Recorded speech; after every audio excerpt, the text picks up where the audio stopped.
Жер бетиндеги бардык жан жаныбарларга өкүм жүргүзүп турган Сулайман пайгамбардын сарайына бир адам чуркап кирди. Дарбаза алдындагы кароолдорго жумушу өлүм менен өмүргө байланыштуу экендигин айтып, жалынып жалбарып пайгамбарга кирүүгө уруксат алды. Жүзү кубарып өң алеттен кетип калган кишиге таң кала караган Сулайман пайгамбар сага мынчалык эмне болду? Бир нерседен коркуп турасыңбы деп сурады. Эртең менен мага өлүм периштеси келди. Ал мени ушунчалык ачуулануу менен карады. Мен жердин түбүнө кирип кетейин дедим. Ал менин жанымды алганы келген го деп коркуп жатамын деди титиреп. А менден эмнени сураганы келдиң деп сурады Сулайман пайгамбар. О бейбечарга кайрымдуу падышам, сен бардык жан жаныбарлардын тилин билесиң. Шамал, тоо, таш сенин айтканыңдан чыга албайт. Сенден суранарым шамалың мени Индустан тарапка алып барып койсун.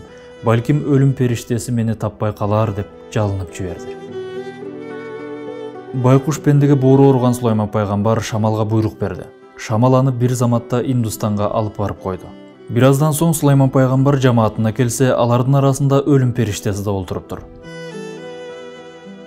Сулайман пайгамбар ага карап: "О өлүм периштеси, сен бир адамды эмнеге ачууланып карадың?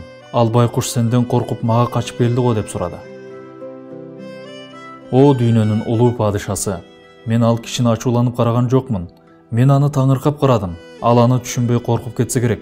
Анткени Алла Таала бул адамдын жанын бүгүн Индустандан аласың деп буйруган эле. Мен анын бул жерде жүргөнүн көрүп, мунун 100 канаты болсо да Индустанга учуп жете албайт. Мен Алланын буйругун туура эмес угуп алдымбы деп таң калдым эле.